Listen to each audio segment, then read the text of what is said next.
Allez, on tape. Chaud, moi j'ai chaud.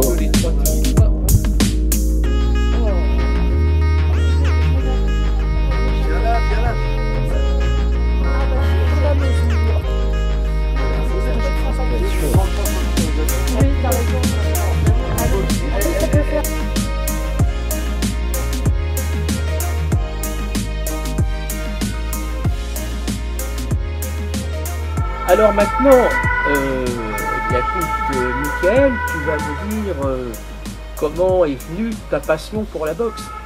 Donc moi ça en fait c'est très simple. Mon père moi est arrivé en France parce que je suis originaire de l'île de la Réunion, du côté de mon papa. Donc moi mon père il est arrivé en France à 17 ans, il s'est engagé dans l'armée.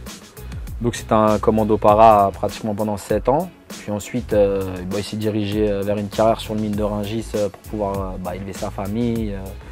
Parce que bon bref il est sorti de l'armée par rapport à certaines choses. Donc moi après, ayant un père déjà des Antilles, enfin réunionnaises bien sûr, donc un peu chaud, voilà, quand on regardait un Bruce Lee ou un Van Damme, ça pouvait très vite partir autour d'une table. Donc il m'a inscrit au karaté à l'âge de 5 ans et j'ai commencé le karaté de 5 à 14 ans où j'étais déjà champion du Val-de-Marne, Île-de-France. Après, j'étais trop jeune à l'époque pour passer tout de suite en boxe thaï parce qu'à ma génération à moi, la boxe thaïlandaise en France était un peu méconnue. Moi j'étais un jeune qui venait du karaté, donc les champions de boxe thaï à l'époque ils avaient 25 ans. Et moi avec mon gabarit, je ne pouvais pas faire opposition, donc on m'a laissé un peu attendre.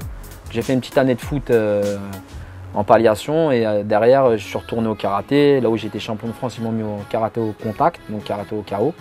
Et tout simplement j'ai commencé chez Jean-Marie Mercier à haute tension, où lui était karatéka et aussi avait été champion de France de boxe thaï, donc j'y suis venu comme ça en fait, tout simplement.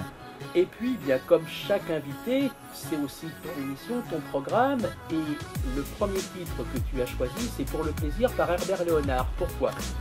Donc voilà, donc j'ai présenté mon père qui est réunionnais, mais ma mère est bien française et de la Creuse. Hein. Donc bon, elle est née. Je connais la Creuse.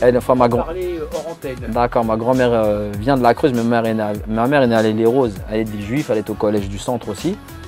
Donc j'ai eu des 45 tours à la maison et Herbert Léonard c'est quelqu'un, surtout sur cette musique Pour le plaisir, où même par rapport à la différence de génération, je me retrouvais dans sa musique par rapport à la joie de vivre, à pas mal de choses que vous allez écouter pour moi qui sont représentatifs aussi de notre jeunesse à nous. On écoute Herbert Léonard Pour le plaisir.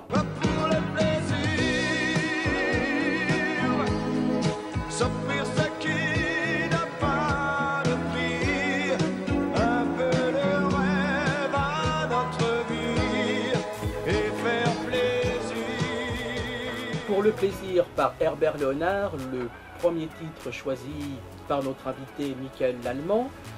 Alors maintenant, Mickaël, je vais te mettre à l'épreuve peut-être un peu plus que les autres invités, okay. Parce que la deuxième question est l'invité décrive les ondes positives qu'il transmet, qu'il reçoit dans l'exercice de son art ou de son activité. La boxe, c'est vraiment un sport d'équipe. Parce qu'il faut bien savoir que sans un entraîneur, sans un soigneur, sans même un coach numéro 1, numéro 2, numéro 3, on n'est pas grand-chose, surtout sans ses partenaires d'entraînement, qu'il nous faut grandir au quotidien dans les salles de boxe, n'importe quelle salle de boxe, il faut qu'il y ait un élément moteur. Une salle de boxe, c'est un peu comme une locomotive avec une cheminée, il faut qu'il y ait un champion qui émerge, et puis que derrière, nous, on puisse suivre pour prendre la relève. Et ainsi de suite, transmettre le savoir comme dans un métier, on va prendre un artisan boulanger, il sait très bien faire son pain, il va falloir qu'il forme quelqu'un un jour ou l'autre pour qu'il puisse le succéder et ainsi de suite. Et la boxe, moi je fais de la boxe thaïlandaise pour ma part, donc c'est un sport déjà qui est ancestral, qui est beaucoup plus vieux que la boxe anglaise, le noble art, que je respecte énormément. Mais il faut savoir qu'il y a toute une culture autour du Muay Thai, parce que ça s'appelle le Muay Thai, en vrai c'est pas la boxe thaï, c'est des dérivés en France.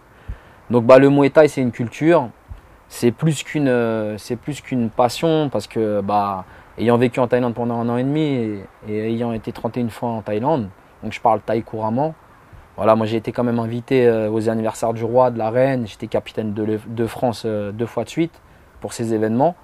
Donc le Muay Thai, je suis tatoué thaïlandais, je suis bouddhiste depuis que j'ai 17 ans. Donc mon premier voyage, j'ai été fait à l'âge de 16 ans.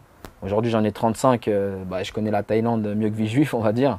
Donc j'ai été un peu partout et c'est vrai que l'Asie, par rapport à ça, on n'est pas juste des combattants. Surtout en Asie, on va dire que c'est la D1. C'est-à-dire ici, on boxe, on va dire la Hollande et la Thaïlande, c'est la division d'honneur. Enfin, la division 1 et si on compare au football. Et nous, en France, on est un peu en D2 parce que bon, on a du mal à pallier l'entraînement et le travail parce que c'est un sport qui rapporte pas beaucoup d'argent, on va dire. C'est plus une passion qu'autre chose. Maintenant, c'est vrai que dans certains pays, on peut en vivre plus aisément puisque on boxe pas sur Canal+, sur Eurosport ou sur des chaînes câblées, mais on boxe sur les chaînes hertziennes comme TF1, France 2, France 3 de chez eux. Donc les sponsors suivent, les médias suivent. Et puis quand il y a des sponsors et des médias, il y a un petit peu plus d'argent, c'est logique. Donc on peut en vivre beaucoup mieux. En sachant, pour faire une petite parenthèse, qu'en Thaïlande, le taxi, le chauffeur de bus ou le mec qui fait les gâteaux à l'entrée viennent voir des combats de boxe pour parier dessus. Donc on est coin bleu, coin rouge, c'est le PMU en fait, on est des chevaux, on est vraiment des boxeurs, en fait on est des combattants professionnels là-bas. On n'est pas vus comme des amateurs comme ici. Donc tout le monde peut gagner son argent sur un boxeur ou par exemple si tu es vraiment quelqu'un de reconnu dans ton camp, tu peux faire vivre carrément tout un village en gagnant un combat. Parce que l'enfant de 5 ans va venir casser son petit cochon et donner sa pièce pour parier sur toi. Par exemple, tu paries 20 €, tu gagnes 40. C'est toujours qui tout double en Thaïlande. C'est pas compliqué les paris. Donc en fait, c'est vraiment le dimanche, au lieu qu'il y ait, comment il s'appelle, pas Arthur, mais de Drucker sur la 2. En Thaïlande, à midi, c'est des combats de boxe thaï. Ça s'appelle la TV7 et c'est un stadium. Voilà, c'est un chaudron.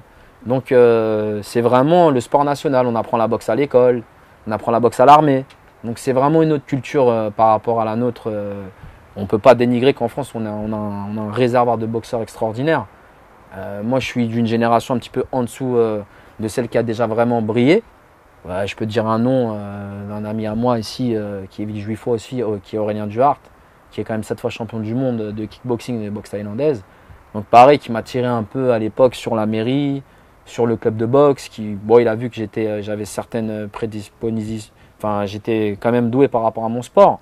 Mais c'est vrai qu'il m'a tiré vers l'avant et tout ce qu'il a pu m'expliquer un petit peu de long en large, ça m'a quand même ouvert l'esprit. On pouvait quand même vivre du pied-point en France, sans s'embourgeoiser, mais vivre comme, on va dire, pas un cadre, mais une personne qui gagne quand même correctement sa vie si on atteint un certain niveau. Voilà. En tout cas, c'est très joliment exprimé, la façon dont tu as défini cette passion. Et on va écouter le deuxième titre que tu as choisi. Est-ce que tu t'en souviens? J'hésite entre les deux derniers parce que je ne sais pas dans quel ordre ça va être. Michael. Voilà. Donc Michael, c'est un enfant de La Réunion, voilà, qui aujourd'hui arrive à faire plus de 3 millions de vues sur YouTube. Donc pareil, c'est une petite force aussi que je lui donne là-bas parce qu'on se connaît personnellement. Et c'est vrai qu'il est vraiment doué. Les Antillais, Guadeloupéens, Martiniquais, ils sont toujours devant nous, devant les sons zouk, tout. Nous, on est un peu en retard à La Réunion. Mais là, c'est vrai que la nouvelle génération, il commence vraiment à être fort. Donc c'est une petite dédicace pour lui en fait. Le morceau s'appelle À la folie. C'est ça. Ils sont armes mal. De Dieu contre nous n'aura aucune histoire. Et maintenant, Michael, alors un moment très important, eh bien tu vas rendre hommage à quelqu'un qui dans ta vie t'a apporté et t'apportera toujours des ondes positives. Moi c'est simple, la personne c'est mon père. Parce que je pense que il n'a pas eu ma chance dans le sport par rapport à sa jeunesse. Parce que faut savoir que après l'armée, après le mine de Rungis dans lequel il a travaillé pendant 32 ans à moins 25 degrés en chargeant 15 tonnes de marchandises par jour, il allait courir après 3h30. Donc il a quand même fait 41 marathons de Paris. Il a fait les 100 km de Millau, la traversée du désert aussi. Et chez nous, à La Réunion, ça s'appelle la Diagonale des Fous. Il n'a pas fait officiellement, mais il a fait étant jeune, donc c'est la même chose. Donc moi, j'ai eu la chance d'avoir son physique. Il m'a apporté aussi la culture réunionnaise. Donc moi, je sais cuisiner depuis que j'ai 14 ans. Donc au niveau de ma nutrition, je cuisine, on va dire, je cuisine bio depuis que je suis petit. Et pour moi, le bio, ça n'existe pas. Voilà, je cuisine, je vais faire mes courses dans le 13e arrondissement. Je prends des légumes, je sais très bien cuisiner, tout ce qui est vapeur, produits, protéines. Je calcule mes calories depuis tout jeune, donc c'est pas un souci pour moi. Donc c'est vrai que il m'a appris à courir étant tout jeune, il m'a mis au karaté, il m'a appris l'alimentation, le respect aussi par rapport à la vie. C'est pas parce que tu es un bon boxeur qu'il faut que tu te battes forcément dans la rue ou ceci ou cela. Après, c'est vrai qu'il m'a apporté énormément de force, mais toujours la lionne derrière ma mère aussi qui m'a... Là, je suis tatoué, j'ai les initiales de mes parents dans mon cou, c'est pas pour rien. Je suis le petit dernier chez moi, j'étais chouchouté. On va dire mes parents, c'était mon principal sponsor dans ma vie, parce que mon sport rapportait pas beaucoup d'argent. Donc c'est vrai qu'ils m'ont énormément aidé, ils ont parié sur moi tout petit. Et ça a été un pari gagnant pour cette aventure. J'ai été mon père qui est parti de La Réunion à 17 ans, moi j'ai été champion d'Europe en France. J'ai remis mon titre européen sur l'île de La Réunion, avec mes parents en bas du ring. Et mon père il est revenu par la grande porte sur l'île qu'il a quittée étant jeune. Donc pour moi c'est vraiment un accomplissement, un aboutissement pour le nom l'allemand sur l'île de La Réunion, vraiment. Voilà. Eh bien, on va écouter le troisième morceau que tu as choisi. Est-ce que tu t'en souviens cette fois? Je m'en souviens bien, parce que j'étais avec lui il n'y a pas longtemps. On a été faire un clip pour un autre, je me rappelle plus son nom, mais un autre ami à nous de Villejuif. Donc là, c'est Babas. Oui. Donc Babas, pour moi, ça représente déjà la hiérarchie, parce qu'il est plus grand que moi. Chez nous, on marche un peu comme à l'armée, on a des codes, parce que c'est quand même une banlieue relativement dure dans laquelle on vit. Donc un aîné, c'est un aîné. Surtout après, Baba c'était respecté aussi bien humainement que dans la rue ou au niveau de son influence, puisque son grand frère aussi était un grand champion de boxe thaï. Donc ça me touche encore plus. Son nom c'est Jean-Michel Nieba. Donc Babas c'est quelqu'un qui rappe depuis plus de 15 ans, qui a peut-être pas eu la carrière qu'il aurait dû avoir par rapport à d'autres personnes, mais qui est un authentique et qui est une personne qui revendique les vraies choses de la rue en fait, parce qu'on a grandi dedans. Moi, je suis boxeur, donc c'est vrai qu'avec le rap, ça se croise souvent. J'ai rencontré pas mal d'artistes au sein de ma carrière.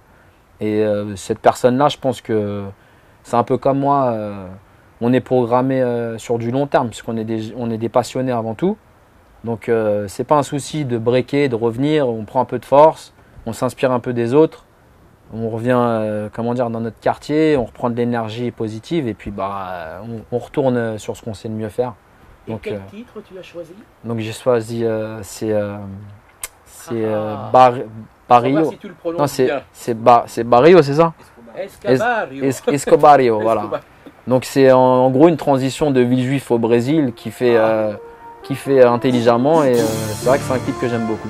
Voilà, le matin au petit déjeuner, pour donner de la force, toujours la force.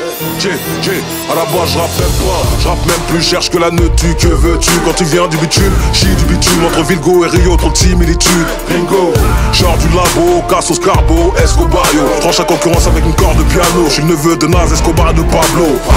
Paye cash, on n'a pas de compte PayPal, le rap paye mal, je suis de la graine de Salif Keita. T'es pas de chez WAM, c'est Ray pas, je m'évade du hood avec une lima honte dans un kefta. Bouyaka, et je te connais pas, Renoir, je te parle pas. C'est la hasba, la violence c'est pas le pas, on est tous en gardard, génération barbare, on m'appelle Escobario, cause du Barrio, je suis dans 9-4 comme c'est Pequeño Barrio. Voilà donc le dernier titre choisi par notre invité Mickaël l'Allemand. Donc Mickaël, l'émission se termine, je voudrais que tu nous parles de tes projets, si tu as une conclusion à nous faire. Ouais, j'ai fait un peu de coaching privé, je tâtonne toujours, on m'appelle un peu le caméléon Jarod, moi, dans le travail. Donc voilà, j'aime bien quand je boxe pas pallier, travailler dans une société, avoir des collègues, être comme tout le monde en fait. Parce que c'est vrai que dans la boxe, on est un peu dans notre univers, mais c'est bien de se mélanger aussi à la réalité de la vie, même si moi, je suis pas un sportif... on va dire luxuriant, voilà, je connais vraiment la réalité de la vie, c'est pas un souci pour moi, mais c'est vrai que j'aime bien me retrouver dans des domaines que je connais pas, apprendre et faire autre chose. Après, là je reviens aujourd'hui sur les rings, donc voilà, je suis signé déjà au Max Muay Thai en Thaïlande pour novembre. Je vais boxer aussi au Thai Fight juste derrière, et puis après j'aurai l'honneur de boxer à l'anniversaire du roi au mois de décembre en Thaïlande. Donc le roi qui est mort l'année dernière, désormais c'est son fils qui a repris la relève, donc c'est le nouveau roi qu'on a attendu 6 mois. L'armée avait pris le contrôle en Thaïlande pendant 6 mois. Donc là le roi a pris ses fonctions, donc il réorganise un événement de boxe. Généralement en Thaïlande c'est ça, quand c'est l'anniversaire du roi, ça boxe dans tout le royaume du Siam. Donc moi je boxerai à la place Sanam Nien comme d'habitude. C'est une des meilleures places pour boxer, là où il y a les vrais boxeurs de Thaïlande, où on peut se confronter au top 10 de la planète, voilà, pour voir. En fait, ça sera plutôt un retour plus qu'autre chose, plus qu'un défi, pour voir vraiment évaluer mon niveau, où j'en suis après un an. Comme ça, je saurai exactement où j'en suis pour pouvoir après pallier en France, boxer ici, bien sûr. J'ai déjà des propositions à la Carpentier sur le Béotiam 9 et des propositions aussi sur la Nuit des Titans à Tours ou la Nuit des Champions à Marseille. Donc les propositions pleuvent, c'est pas un souci. Maintenant, il faut juste retrouver le niveau pour pas faire un comeback dans le vent, quoi. Voilà. Et alors, maintenant, tu vas voir un verdict important. Et oui, parce que, évidemment, comme je l'avais dit, nous avons enregistré les 2 premières émissions à la suite avec la marraine et le parrain. Et à la fin de l'émission de notre amie humoriste Pauline Cartoon, tu as dit un petit mot et tu avais été très touché par son intervention, par son émission. Et tu avais peur après de ne pas être à la hauteur. Alors, Non. je laisse la parole à Pauline. Attention, elle est très sévère. Non, mais il est charmant. Enfin, voilà, j'avais dit d'un point de vue esthétique, et on sent vraiment un garçon très touchant et authentique. J'ai beaucoup aimé ses choix musicaux. Parce que, par exemple, Herbert Léonard, et puis après on finit par Babas. Enfin, je crois que c'est Babas, c'est ça ? C'est ça, ouais. Et je trouve ça très courageux, là encore. Parce que voilà, Herbert Léonard, on peut dire, ah ben ouais, c'est un peu ringard. Enfin, c'est pas, voilà, tu vois ce que je veux dire, enfin, par rapport à un garçon de 35 ans. Et je trouve que je le voyais en train de danser dessus, et tout de suite ça devenait moderne, et on comprend, enfin, je pense qu'il y a un petit lien avec la maman, ou avec, et j'adore ce style d'homme ou de femme qui assume tout.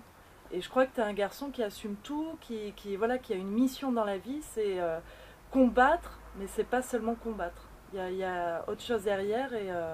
Ouais, c'est exactement ça. La boxe, faut bien comprendre, il faut bien le savoir. On n'est pas boxeur, on n'est ni président de la République, ni footballeur, comme je le dis régulièrement. On est un être humain et on devient ce qu'on doit devenir. Maintenant, moi, je suis devenu boxeur, ça a été ma profession, ça l'est toujours.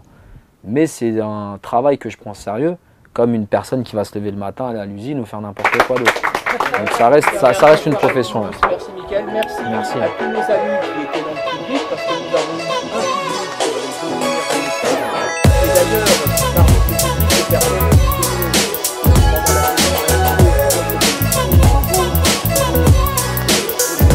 qui au revoir à tous et rendez-vous dans 2 semaines. Allez, bonne soirée, au revoir à tous.